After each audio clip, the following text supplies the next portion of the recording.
Hello friends, welcome to Icon G K अड्डा and this is P के शर्मा। दोस्तों, जैसा कि आप लोगों को पता, हम लोग रेलवे एनटीपीसी का जनरल स्टडीज़ का प्रीवियस ईयर का पेपर देख रहे हैं। और दोस्तों, आपका जो ये पेपर है ये 21 जनवरी 2021 को हुआ था और शिफ्ट सेकेंड है। और दोस्तों, ये सेट नंबर 36 है। इसके पहले दोस्तों 35 सेट का वीडियो दिया जा चुका है, जाकर के उसे देख लीजिए ताकि आप सिलेक्शन पा सकें।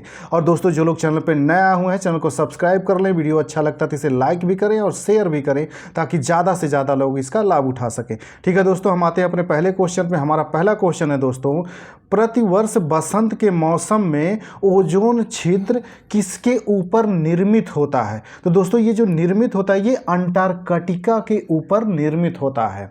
और दोस्तों, एक बार ये भी पूछा गया था कि ये जो ओजोन छिद्र का पता किस देश के दल ने लगाया था, तो वो ब्रिटेन का एक दल था जिसने ओजोन छिद्र का पता लगाया था। तो इसको याद रखिएगा। और दोस्तों, ये याद रखिएगा कि किस समय में ये ऊपर दिखाई देता है। ये बसंत के मौसम में दिखाई देता है। ये तीनों फैक्ट याद रखिएगा दोस्तों। और एक याद रखिएगा दोस्तों ये भी कि 16 सितंबर को ओजोन संरक्षण दिवस भी मनाया जाता है। ये चारों फैक्ट याद रखिएगा और आपके रेलवे के चारों क्वेश्चन पूछे गए हैं। ये वेरी वेरी इंपॉर्टेंट है दोस्तों। अगला दोस्तों, मानव शरीर की सबसे लंबी हड्डी कौन सी है? तो दोस्तों, सबसे लंबी हड्डी होती है वो जांघ की हड्डी होती है, जिसे फीमर कहा जाता है। तो इसे क्या कहा जाता है? फीमर। ये सबसे लंबी हड्डी है। और दोस्तों, ये भी याद रखिएगा कि सबसे छोटी हड्डी कौन होती है? तो कान की हड्डी होती है, जिसे स्टेपीज कहा जाता है। स्टेपीज होता है। ये कान की हड्डी होती है जो सबसे छोटी है, और सबसे बड़ी जो होती है फीमर होती है, जांघ की हड्डी। और मानव शरीर में दोस्तों टोटल 206 हड्डियां होती हैं। और ये भी याद रखिएगा कि जो बच्चे होते हैं उनमें हड्डियों की जो संख्या होती है वो 300 से भी अधिक होती है। अगला दोस्तों, निम्नलिखित में से कौन सा तत्व कमरे के ताप रूम टेम्परेचर पर द्रव होता है? तो दोस्तों, पारा जो होता है ये कमरे के ताप पर द्रव अवस्था में रहता है। और दोस्तों, पारा का जो सिंबल होता है, प्रतीक होता है, वो Hg होता है। ये भी आपसे एक बार पूछा गया है।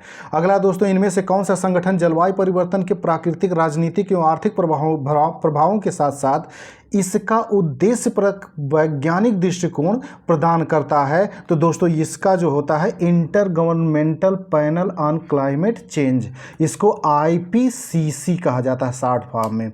और दोस्तों, ये भी आपके एग्जाम में कई बार पूछा गया है। अगला दोस्तों, निम्नलिखित में से क्या एक एस्टर है? तो दोस्तों, एस्टर है। तो एस्टर जो होता है दोस्तों, ये आपका CH3 COO C2H5, ये जो होता है ये एस्टर होता है। अगला दोस्तों, सशस्त्र बलों की संचार क्षमताओं को बढ़ाने के लिए इसरो ने 2018 में कौन सा उपग्रह लॉन्च किया था? तो दोस्तों, GSAT-7A लॉन्च किया था। तो ये उस समय के करंट का क्वेश्चन है, लेकिन आप याद रखिएगा अगर इस तरह का कोई उपग्रह लॉन्च किया जाता है वर्तमान 2024 में तो आपसे क्वेश्चन बनता है। और आपके इस NTPC में रक्षा से संबंधित, स्पेस से संबंधित क्वेश्चन बनते हैं करंट के, तो इसको अच्छे से रट्टा मार के जाइएगा एग्जाम में। अगला दोस्तों, कंप्यूटर शब्दावली के संदर्भ में DDL का पूर्ण रूप क्या है? तो DDL का पूर्ण रूप होता है दोस्तों data definition language. Data definition language होता है DDL का ये इसका पूर्ण रूप है, फुल फॉर्म इसका है। अगला दोस्तों, DRDO द्वारा विकसित उस रोबोट का क्या नाम है जो खतरनाक वस्तुओं का पता लगाने, उन्हें नियंत्रित करने और नष्ट करने के लिए उपयोग में लाया जाता है? दोस्तों, इसका जो नाम है दक्ष है। और दोस्तों, जो लोग चैनल पर नया हुए हैं चैनल को सब्सक्राइब कर लें। वीडियो अच्छा लगता है तो इसे लाइक भी करें और शेयर भी करें ताकि ज़्यादा से ज़्यादा लोग इसका लाभ उठा सकें। अगला दोस्तों, इनमें से कौन सा विश्व का एकमात्र संचालित नाभिकीय रिएक्टर है जिसमें यूरेनियम 233 ईंधन उपयोग किया जाता है? तो दोस्तों, ये कामिनी जो है, कामिनी रिएक्टर में ये यूरेनियम 233 का इस्तेमाल किया जाता है। और दोस्तों, ये भी आपके वनडे रेलवे में एक बार रिपीट किया हुआ क्वेश्चन है, तो इसको भी रट्टा मार के रखिएगा। अगला दोस्तों, हमारे शरीर में प्रोटीन की कमी से कौन सा रोग होता है? तो दोस्तों, प्रोटीन की कमी से क्वाशियोर-कार रोग होता है। और एक साथ में याद रखिएगा दोस्तों, एक और रोग होता है प्रोटीन से, जिसको हम मरासमस रोग कहते हैं। मरासमस रोग भी होता है प्रोटीन की कमी से। तो प्रोटीन की कमी से 2 रोग ये होते हैं, इनको याद रखिएगा। और दोस्तों ये भी याद रखिएगा, जो बेरी रोग है ये विटामिन B1 की कमी से होता है। और जो रिकेट्स रोग है दोस्तों, ये विटामिन डी की कमी से होता है। और स्कर्वी जो है ये विटामिन सी की कमी से होता है। दोस्तों ये चारों फैक्ट याद रखिएगा, ये वेरी इंपॉर्टेंट क्वेश्चन है और चारों हमेशा किसी न किसी एग्जाम में पूछे जाते हैं, तो आप में भी रिपीट होने की संभावना है। अगला दोस्तों, कंप्यूटर में सीपीयू के 3 घटक कौन होते हैं? तो दोस्तों कंप्यूटर में सीपीयू के 3 घटक होते हैं, इसको बोलते हैं कंट्रोल यूनिट, ALU और मेमोरी। ये तीनों होते हैं दोस्तों, सीपीयू के 3 घटक होते हैं। और दोस्तों ये भी इंपॉर्टेंट क्वेश्चन है, ये भी आपका रिपीटेड किया हुआ क्वेश्चन है। अगला दोस्तों, माइक्रोफोन रूपांतरित करता है। तो दोस्तों माइक्रोफोन जो होता है वो ध्वनि ऊर्जा को विद्युत ऊर्जा में रूपांतरित करता है, और ये भी कई बार आपके एग्जाम में पूछा गया है, तो इसको भी रट्टा मार के रखिएगा। अगला क्वेश्चन है दोस्तों, इसमें चार्ल्स बैबेज द्वारा डिजाइन किया गया पहला यांत्रिक कंप्यूटर किस नाम से जाना जाता है? तो दोस्तों ये यांत्रिक कंप्यूटर को एनालिटिक इंजन के नाम से जाना जाता है। दोस्तों इसी को घुमा करके पूछता है कि पहला यांत्रिक कंप्यूटर किसने बनाया था? तो चार्ल्स बैबेज ने बनाया था, इसको भी याद रखिएगा। चार्ल्स बैबेज को कंप्यूटर का जनक माना जाता है दोस्तों, इसको भी रट्टा मार के रखिएगा।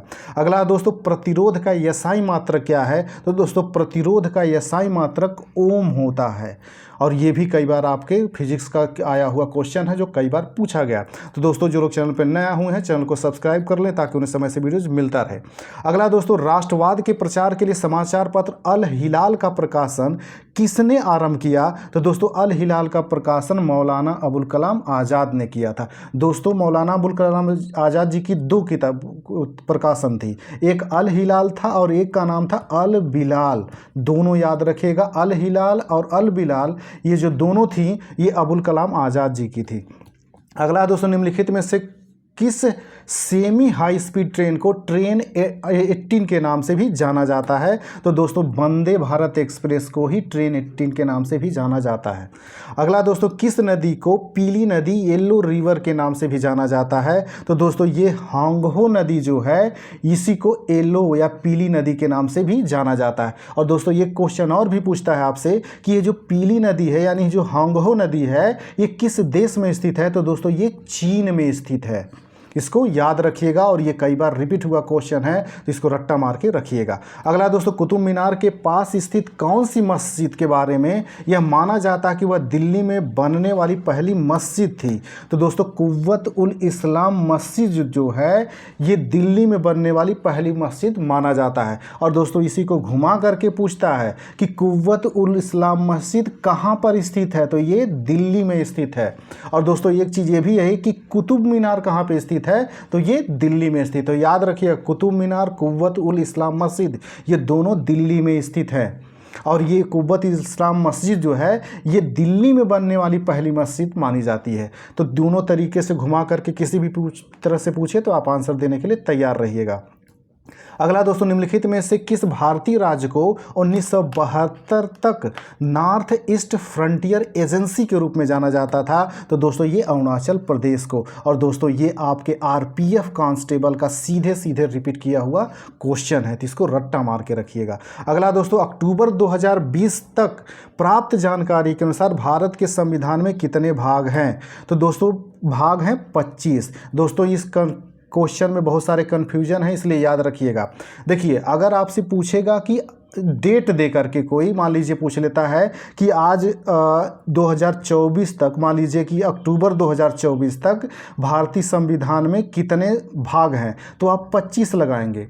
या फिर आपसे ये पूछता है कि गणना की दृष्टि से भारत के संविधान में कितने भाग हैं, तो 25 हैं। लेकिन अगर आपसे पूछता है कि संविधान में मूलतः कितने भाग हैं, तब आप 22 लगाएंगे। या सीधे आपसे पूछ लेता है कि संविधान में कितने भाग भाग हैं तब 22 लगाएंगे। जब आपसे डेट दे करके पूछेगा या फिर गणना की दृष्टि से पूछेगा तभी आप 25 लगाएंगे, क्योंकि मूलतः संविधान में 22 ही भाग हैं। बाकी जो भाग हैं वो इसके उपभाग हैं। जब उपभाग को भी हम जोड़ लेते हैं तो वो 25 हो जाता है। जैसे भाग 4 क आप लोग पढ़ते हैं जिसमें मौलिक कर्तव्य दिया गया है। इसी तरह से भाग 9 क 9 ख है जिसमें नगर पालिकाओं से संबंधित दिया गया है, सहकारी समितियों से दिया गया है। इसी तरह से भाग 14 क है तो इसमें अधिकरण से दिया गया। तो दोस्तों ये भाग 4 क जो है ये 4 का ही उपभाग है, न कि भाग है ये।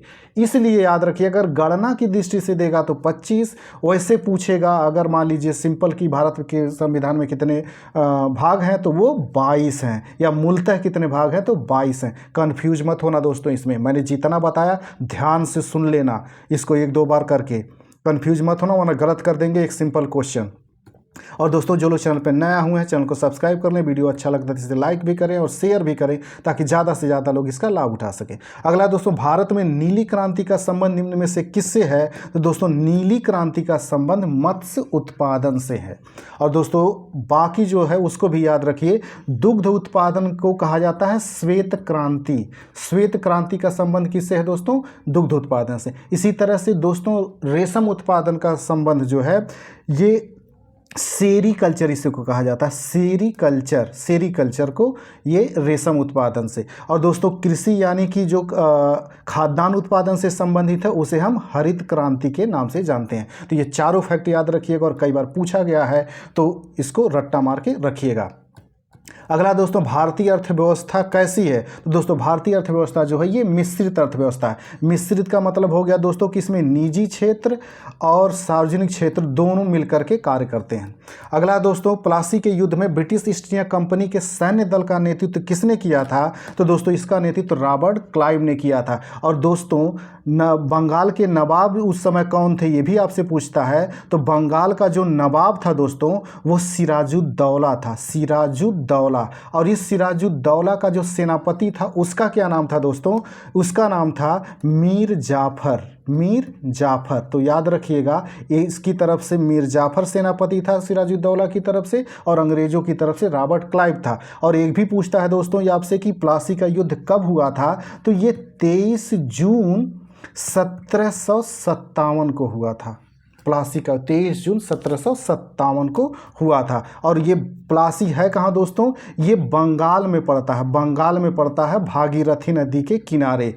ये जितने भी मैंने बताया भागीरथी नदी के किनारे पड़ता है। और दोस्तों जितना भी मैंने फैक्ट बताया सब रट्टा मार के रखिएगा, ये सब पूछा गया है। अगला दोस्तों, सबसे पहला और सबसे पुराना अंतर सरकारी संगठन कौन सा है? तो सबसे पुराना जो है दोस्तों central commission for navigation on the Rhine, ये आपका सबसे पुराना संगठन है। और दोस्तों एक चीज़ याद रखिएगा, ये जो इसमें संयुक्त राष्ट्र संघ जो दिया गया इसका मुख्यालय पूछता है तो इसका मुख्यालय जो है आपका न्यूयॉर्क में है। इसी तरह से अंतर्राष्ट्रीय श्रम संगठन का मुख्यालय जो है दोस्तों ये जेनेवा में है, ये आप याद रखिएगा। अगला दोस्तों, संयुक्त राष्ट्र का कौन सा निकाय प्रत्यक्ष रूप से मनुष्यों के प्रजनन स्वास्थ्य से संबंधित है? तो दोस्तों प्रजनन स्वास्थ्य से संबंधित है UNFPA, United nation population fund होता है ये। अगला दोस्तों, हुड़किया बाल लोक नृत्य शैली का संबंध किस भारतीय राज्य से है? तो दोस्तों ये उत्तराखंड से है। और दोस्तों ये इंपॉर्टेंट है, इसको याद रखिएगा कि हुड़किया बाल लोक नृत्य जो है ये किससे संबंधित है? उत्तराखंड राज्य से संबंधित है। दोस्तों जो लोग चैनल पर नया हैं चैनल को सब्सक्राइब कर लें, वीडियो अच्छा लगता है तो इसे लाइक भी करें और शेयर भी करें ताकि ज़्यादा से ज़्यादा लोग इसका लाभ उठा सकें। अगला दोस्तों, भारत में बचत बैंक खाते पर दी जाने वाली ब्याज दर के निर्धारित की जाती है, यानी किसके द्वारा निर्धारित की जाती है? तो दोस्तों ये संबंधित बैंक द्वारा निर्धारित की जाती है। यानी जिस बैंक में आप बचत खाता होगा आपका, वो बैंक निर्धारित करेगा हमें कितना देना है। यानी अलग अलग बैंकों में ये जो होता है ब्याज जो बचत खाते पे दी जाती है वो अलग अलग होता है, अलग अलग बैंक अपना अलग अलग निर्धारित करते हैं।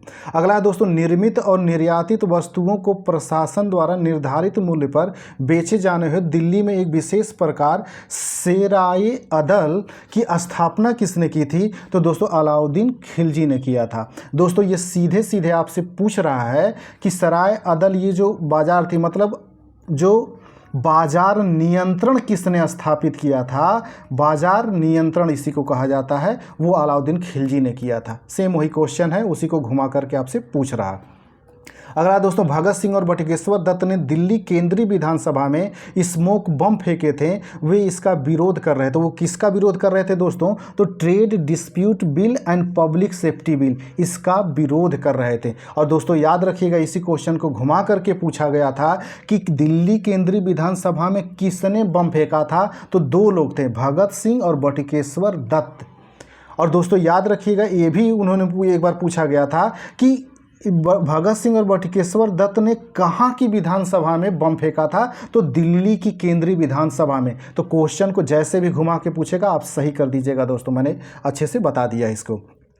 अगला दोस्तों, भारतीय संविधान का कौन सा संशोधन मौलिक अधिकार के रूप में संपत्ति के अधिकार के उन्मूलन से संबंधित है? तो दोस्तों संपत्ति के अधिकार को जो समाप्त किया गया था, उन्मूलन किया गया था, वो 44वां संविधान संशोधन अधिनियम द्वारा किया गया था। और दोस्तों ये भी पूछता है कि ये 44वां संविधान संशोधन किस वर्ष हुआ था? तो ये 1978 में हुआ था। और दोस्तों इसमें सबसे अच्छा ये जो 42वां संविधान संशोधन, इसको याद रखिएगा, ये 1976 में हुआ था और इसे लघु संविधान कहा जाता है, 42वें संविधान संशोधन अधिनियम को। ये सारे फैक्ट याद रखिएगा दोस्तों, ये पूछे जा चुके हैं। अगला दोस्तों जो लोग चैनल पर नया है, चैनल को सब्सक्राइब कर लें ताकि उन्हें समय से वीडियोज मिलता रहे। अगला दोस्तों, हिंदी साहित्यकार मुंशी प्रेमचंद का मूल नाम क्या था? तो दोस्तों इनका मूल नाम जो था ये धनपत राय था। और दोस्तों ये कई बार पूछा गया। और दोस्तों ये भी पूछा जाता है कि गोदान उपन्यास के लेखक कौन है? तो मुंशी प्रेमचंद जी हैं, इसको भी याद रखिएगा। अगला दोस्तों, मध्याह्न भोजन योजना किस मंत्रालय के कार्य क्षेत्र के अंतर्गत आती है? तो दोस्तों जो मध्याह्न भोजन योजना जो प्राइमरी स्कूलों में बच्चों को भोजन दिया जाता है दोपहर में, वो होता है, वो शिक्षा मंत्रालय के अंतर्गत आता है। अगला है दोस्तों, 1942 में भारतीय राष्ट्रीय कांग्रेस की ओर से निम्नलिखित में से किसने सबसे पहले भारत छोड़ो प्रस्ताव का मसौदा तैयार किया था? तो दोस्तों इसका मसौदा महात्मा गांधी जी ने तैयार किया था। और दोस्तों इसको याद रखिएगा, कई बार पूछा गया है। दोस्तों इसी को घुमा करके पूछता है कि भारत छोड़ो आंदोलन कब शुरू किया गया था? तो 1942 में शुरू किया गया था, तो इसको याद रखिएगा। अगला दोस्तों, निम्नलिखित में से किसे भारत के राष्ट्रपति द्वारा नियुक्त नहीं किया जाता है? तो दोस्तों राज्यों के मुख्यमंत्री जो होते हैं, इनको नियुक्ति राष्ट्रपति नहीं देता है, इनकी नियुक्ति जो है राज्यपाल करता है, राज्यपाल। तो दोस्तों ये फैक्ट याद रखिएगा। और एक्स्ट्रा फैक्ट दोस्तों याद रखिएगा, ये जो दिया गया है कि भारत के मुख्य न्यायाधीश, उच्च न्यायालयों के न्यायाधीश और राज्यों के राज्यपाल, इनकी नियुक्ति कौन करता है? तो इनकी नियुक्ति राष्ट्रपति करता है। खासकर ये भारत के मुख्य न्यायाधीश की नियुक्ति जो है ये कौन करता है? सिंगल क्वेश्चन पूछ लेगा आपसे, तो राष्ट्रपति करता है। और राज्यों के राज्यपाल की नियुक्ति कौन? राष्ट्रपति। उच्च न्यायालयों के न्यायाधीश की नियुक्ति राष्ट्रपति। बाकी राज्यों के मुख्यमंत्री की नियुक्ति राज्यपाल करता है। ये पूरी तरह से वेरी इंपॉर्टेंट क्वेश्चन है, जितने मैंने सिंगल बताया सब याद रखिएगा। अगला दोस्तों, निम्नलिखित में से कौन सा भारतीय रिजर्व बैंक आरबीआई का कार्य नहीं है? तो किसका कार्य जो नहीं है दोस्तों? यह प्रतिभूति बाजार के विकास को बढ़ावा देता है, ये इसका कार्य नहीं है। अगला दोस्तों, मिश्रित कृषि का मुख्य विशेषता क्या है? दोस्तों मिश्रित कृषि का मतलब ये होता है इसमें कि पशुपालन के साथ साथ फसलों की भी खेती की जाती है। इसमें पशुओं का पालन और फसलों की खेती एक साथ की जाती है, यानी कि कृषि प्लस पशुपालन ये दोनों साथ में होता है, तो इसी को हम मिश्रित कृषि कहते हैं। और दोस्तों ये भी कई बार रिपीट हुआ है। तो दोस्तों जो लोग चैनल पर नया है, चैनल को सब्सक्राइब कर लेंगे। मिलते हैं दोस्तों अगले वीडियो में, तब तक के लिए नमस्कार, जय हिंद।